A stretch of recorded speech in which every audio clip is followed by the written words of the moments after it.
il y a la machine judiciaire qui s'enclenche de plus en plus. On a vu les procureurs s'adresser à la presse, donc aux Sénégalais, avec des listes sur les fonds Covid là qu'on pourrait appeler liste du déshonneur, parce que quand les deniers publics sont privatisés, ça pose des problèmes. Alors, est-ce que vous dites avec ce processus-là que l'État montre une réelle volonté politique d'en finir, ou en tout cas d'en finir avec la prévarication, la corruption, la malgouvernance, que le Sénégal donc n'est pas encore ne respecte pas encore les standards en matière de bonne gouvernance. Est-ce que vous ressentez, avec ce qui se passe, une vraie volonté politique d'en finir avec tous les abus? Alors, c'est une excellente question. Je pense que de manière générale, tout le monde est d'accord sur la reddition des comptes. Je n'ai jamais entendu parler quelqu'un sur l'espace médiatique, un acteur politique, un journaliste, un chroniqueur. Je n'ai jamais entendu jusqu'ici quelqu'un dire que je suis contre la reddition des comptes. Ça veut dire que ce qui est en train de se faire est une bonne nouvelle pour la démocratie sénégalaise. Donc, nous encourageons ce type de processus pour que la lumière soit faite sur l'utilisation des deniers publics. De ce point de vue, je pense qu'il n'y a pas de débat. Mais il y a quelque chose qui m'intrigue dans la question même que vous avez posée. Volonté politique de faire la lumière sur les sujets. Est-ce que ça devrait être une volonté politique ou une volonté judiciaire? Parce qu'aujourd'hui, nous avons quand même la séparation du pouvoir. Nous avons la volonté politique qui est du ressort de l'exécutif, la volonté judiciaire qui doit être du ressort du pouvoir judiciaire et la volonté parlementaire qui doit être du ressort de l'Assemblée nationale. Alors, de ce point de vue-là, ce qui est en train de se passer du point de vue de la justice est à saluer. On voit une justice active, des procureurs qui font une conférence de presse pour éclairer la lanterne des Sénégalais sur l'état d'avancement. C'est une excellente chose. En revanche, il y a quelque chose qui me gêne un peu, c'est souvent cette confusion qu'on a entre des prétentions ou entre des probabilités que la justice puisse être activée par le levier exécutif. Et donc là, je pense, et d'ailleurs, mais ça, c'est une tare congénitale. Parce que quand on est dans l'opposition et qu'on veut conquérir le pouvoir, on dit aux Sénégalais, je vous promets qu'on va traquer tel. Déjà, à ce moment-là, on est en train de dire que je vais être procureur. Alors que normalement, ce n'est pas le rôle de celui qui aspire à diriger, de dire que je vais traquer tel, parce que ce n'est pas son mandat. Son mandat, c'est de développer le pays. C'est au juge de traquer. Et on a une séparation des pouvoirs. Donc il y a ces problèmes-là qui me gênent. Le deuxième élément qui me gêne, principalement, c'est la surmédiatisation des sujets. Pour moi, la reddition des comptes, je l'ai dit ailleurs, est un processus qui doit être silencieux. Mais la surmédiatisation me gêne par ailleurs du point de vue du respect de la dignité de la personne humaine. Parce que ces jours-ci, on a entendu beaucoup de gens être cités. C'est des pères de famille, c'est des gens qui ont des enfants. Et souvent, à la fin, on les laisse partir. Et peut-être même qu'ils n'ont même pas encore été jugés. Et souvent, on traîne leur nom dans la presse. Et c'est des gens qui ont des enfants qui vont à l'école.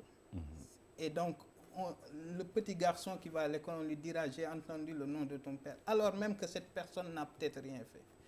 Alors, cette surmédiatisation, elle expose les Sénégalais à des violations, à mon avis, du principe sacro-saint de la préservation de la dignité de la personne humaine. Donc ça, je dois avouer que c'est un élément qui me gêne beaucoup, que les procès-verbaux soient dans la presse, que les gens citent des noms alors qu'ils n'ont pas encore été condamnés, et qu'on expose leur vie privée. D'accord, donc il y a des dégâts collatéraux. Mais les sorties médiatiques, par exemple, des procureurs qu'on a vus, il y a un petit air de déjà-vu avec les régimes précédents qui organisaient des conférences de presse quand il s'agissait de la CRI. Est-ce que cela veut dire naturellement que le Sénégal n'est pas dans les standards d'un pays qui n'est pas corrompu et où les gens n'abusent pas de l'argent public. Mais la question qui me vient à l'esprit, c'est qu'est-ce qui nous arrive? Qu'est-ce qui nous empêche de respecter les standards? C'est-à-dire de respecter le bien public, d'être de bons gestionnaires en fin de compte. Oui, pourquoi on n'y arrive pas? Je pense qu'il faut chercher très très loin pour trouver la réponse à cette question. Chercher très très très loin, c'est d'abord retourner dans nos valeurs, dans notre éducation. Est-ce qu'aujourd'hui on prépare nos enfants à être plus intéressés par la recherche de la connaissance, par la recherche de l'éthique, plutôt que par la recherche de gains matériels? Donc ça remonte de très loin. Et quand on avance, on se rend compte aussi que notre modèle, notre perception même, la perception que nous avons même du pouvoir n'est pas la perception qui devrait permettre justement une gestion honnête des biens publics. Alors donc, il faut d'abord remonter plus loin par rapport à comment nous éduquons nos enfants aujourd'hui, quelles valeurs nous leur inculquons. Ça, c'est un. De deux, quel rapport nous avons au pouvoir? Est-ce que quand on est DG ou qu'on est ministre ou qu'on est d'âge d'une société, ça veut dire que les biens m'appartiennent? Ça, c'est quelque chose sur lequel il me semble important d'avoir des consensus communs assez rapidement. Maintenant, une fois ceci dit, je pense que c'est ça le soubassement. Après, c'est les règles, les procédures, les dispositifs, les outils dissuasifs qu'il faut mettre en place. On a eu la CREI avant, on a maintenant le pool judiciaire financier. Est-ce que ça va changer les choses? Je pense que ces outils sont de très bons outils. Mais à la fin de la journée, ils continueront. Notre chance aurait été que ces outils ne fonctionnent pas. Parce qu'il n'y a pas de gens qui viennent là-bas. Donc c'est à la base qu'il faut chercher les problèmes. Les problèmes, c'est notre rapport au pouvoir. D'accord, on a entendu également qu'il y a 5 ministres de l'ancien régime qui sont dans le collimateur. Est-ce qu'on peut dire que ils auraient manqué de prudence ou n'ont-ils pas été assez protégés par la hiérarchie, celui qui devait les protéger? Comment vous avez perçu tout cela, que des ministres soient dans le collimateur? Parce que ministre, c'est une fonction politique éminemment importante, là. C'est ce que je viens de dire par rapport à la question précédente. Ce qui me choque, que des ministres puissent être appelés à rendre des comptes ne me gêne absolument pas. Ça ne me surprend pas, c'est dans l'ordre normal des choses. On a géré des deniers publics. Il y a eu un gros tollé qui a été fait sur la question des fonds Covid. Les procureurs ont ouvert le dossier et ont jugé qu'il y a 5 ministres potentiellement coupables, parce que jusqu'ici, je pense qu'aucun ministre n'est cité nommément et aucune condamnation n'a été effectuée. Donc c'est la présomption d'innocence qu'il faut respecter. Donc c'est un processus normal qui ne me gêne pas.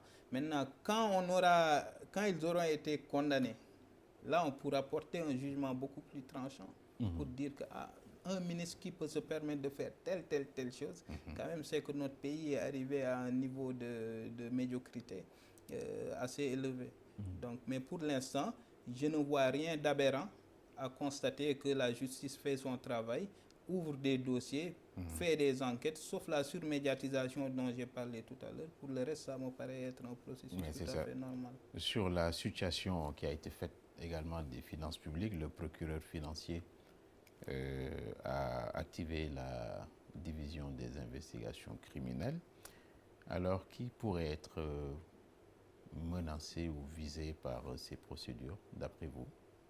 Bon, je pense que lors de la conférence de presse du gouvernement, avec le ministre de la Justice, le ministre de la Justice a clairement indiqué qui pourrait être, c'est les dépositaires de l'autorité publique qui ont eu à manier des deniers publics, qui pourraient, et leurs auteurs, et leurs complices éventuellement, qui pourraient être traquer, mais il appartient au procureur, au juge d'instruction et à l'appareil judiciaire de manière générale de déterminer, avec les enquêteurs qui vont mener les enquêtes. Souvent, vous savez, dans ces choses-là, vous ciblez une personne, vous menez des enquêtes et à la fin, vous vous rendrez compte qu'il y a des ramifications.